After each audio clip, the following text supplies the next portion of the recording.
Waswahili wanasema jitihada haishindi kudra.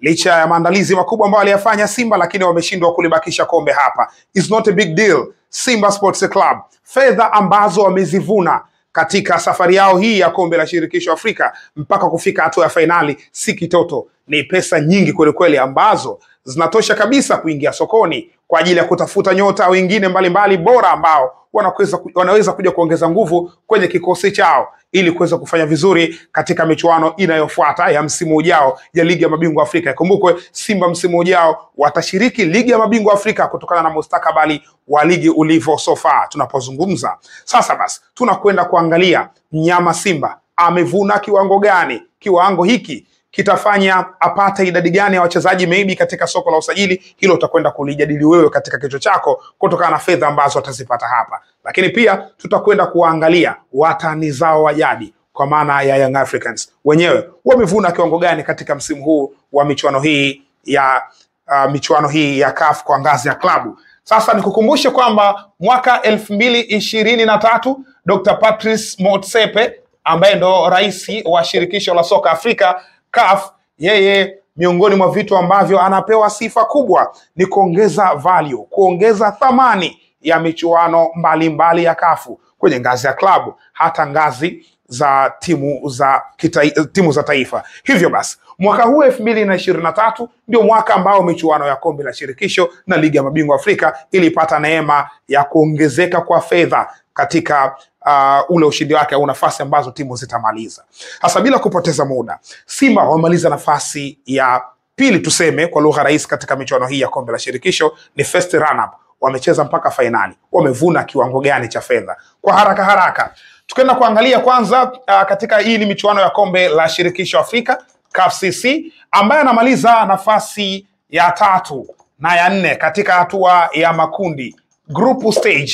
Wanaomaliza nafasi ya 3 na nafasi ya 4, hawa kwa pamoja wanapata dola za Kimarekani 400,000 US dollars 400,000, ambazo kwa muktadha wa fedha ya Kitanzania ambayo yetu sisi ni Tanzania shillings inakuwa ni shilingi bilioni 1.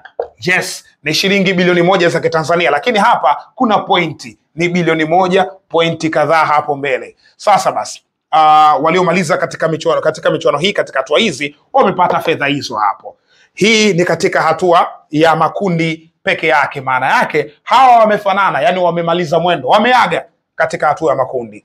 Anayemaliza katika nafasi ya kwanza na ya pili katika makundi, tafsiri yake automatic huyu mtu ameenda hatua ya robo finali, kwa sababu hizo ndio timu ambazo zinakwenda katika robo finali. Kwa hiyo katika hatua ya robo finali, quarter final, anayemaliza hapo anavuna kiwango cha dola za Kimarekani 50,000, dola 500,000 na 50,000 pesa ya Kimarekani US dollars, ambayo tukileta katika muktadha wa fedha ya Kitanzania inakuwa zaidi ya Tanzania shillings bilioni 1.4. Yes, Tanzania shillings 1.4 billion, lakini hapo mbele pia kuna pointi kadhaa zinafuata. Kwa hiyo hizo points zipo tu, lakini fedha ya msingi ni hii hapa. Kwa hiyo hii ni katika hatua ya quarter final, yani robo finali. Kwa hiyo timu ambazo unazikumbuka zimeishia hapo katika robo finali zimevuna kiwango hiko cha fedha. Baada ya robo finali, hatua inayofuata ni semi final. Katika hatua ya semi final, anayemaliza hapa anapata fedha za Kimarekani dola 750,000 US dollars. Tukileta katika muktadha wa Kitanzania ni Tanzania shillings bilioni 2 na pointi zake. Bilioni 2 na pointi zake. Huyu ni yule ambaye atamaliza katika nafasi ya semi final. Tafsiri yake hawa ni akina nani? Hawa ni Stellenbosch ambao walitolewa na Simba, lakini pia ni SES Constantine ambao walitolewa na RS Berkane katika msimu huu wa 2024-2025. Kwa hiyo hii ni semi final. Sasa kituo kinachofuata ndo fedha ambazo Simba wamezipata baada ya kufanikiwa kutinga hatua ya fainali. Simba wametinga fainali, lakini wamekuwa first runner. Manake fainali wao wamemaliza nafasi ya pili, yaani wamepoteza fainali. Hivyo basi pesa ambayo wameichuma ni milioni 1 USD.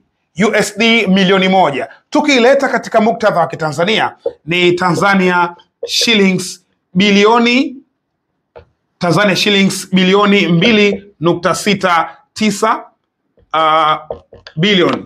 Hapo mbele uteka plus, pia hapo mbele kuna dot kwa maana ya plus, zaidi ya shilingi bilioni 2.69 ambayo wameivuna. Kwa hiyo hiki ndio kiwango cha fedha ambacho Simba wamekivuna.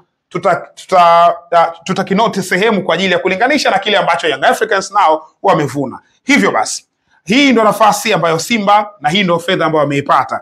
Anayemaliza nafasi ya kwanza, yani winner, bingwa, hawa ndo RS Berkane. Wenyewe wanapata kitita cha Kimarekani 2 milioni US dollars, ambayo ni zaidi ya Tanzania shillings bilioni 5. Yes, bilioni 5 za Kitanzania ndo fedha ambayo wamevuna RS Berkane kutoka Morocco. Hivyo basi, hii ndo mazingira yalivyo katika kombe la shirikisho Afrika. Sisi anayetuhusu wetu sisi ni huyu, tunamtoa Simba, tunamleta hapa.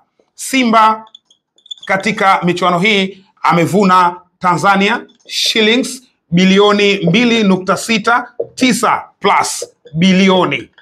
Hii ndo Simba ambayo ameivuna. Tukija katika muktadha wa ligi ya mabingwa Afrika, ambako Yanga ndo walikuwa wanacheza na walimaliza mwendo katika hatua ya makundi. Ikumbukwe Yanga katika kundi lake ilimaliza katika nafasi ya 3 kwenye msimamo wa kundi.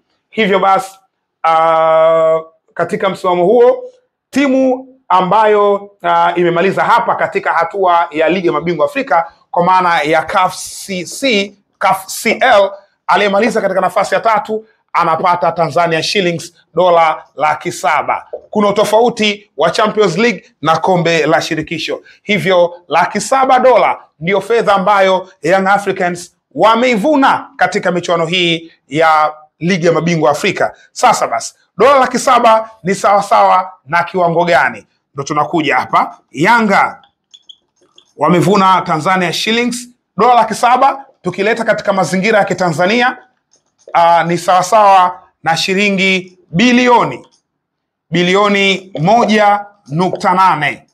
Tanzania shillings bilioni 1.8. Kwa hiyo Yanga wamevuna Tanzania shillings bilioni 1.8 billions. Hii ndio fedha ambayo Yanga wameipata katika michuano hii ya ligi ya mabingwa Afrika msimu huu baada ya kumaliza katika hatua ya makundi. Hivyo basi, hiki ambacho tunakiona ndio summary ya msimu huu kwa timu hizi mbili, ingawaje katika kombe la shirikisho tumeangalia zaidi kwa sababu Simba ndo amevuna fedha nyingi zaidi.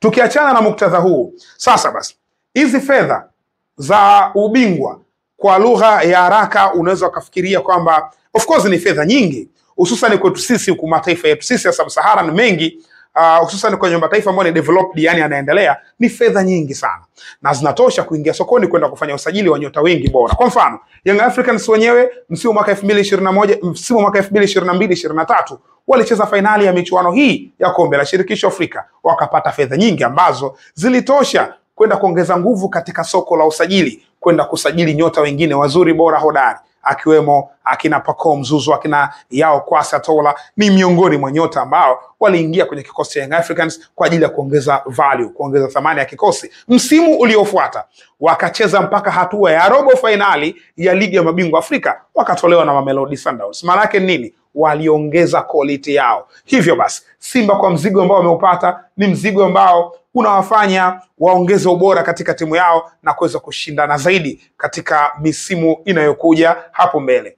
Lakini hii fedha, tukija kwa hizi klabu za Afrika Kaskazini, sio fedha nyingi sana, kwa sababu kwa nature ya timu zao, hii bilioni 5 ya Kitanzania unakuta ni fedha ambayo inasajili nyota wawili au nyota mmoja wakati mwingine. Wapo nyota ambao wamesajiliwa kwa fedha zinazokaribia hapa ama kufika hapa. Hivyo basi, wanapata wapi faida?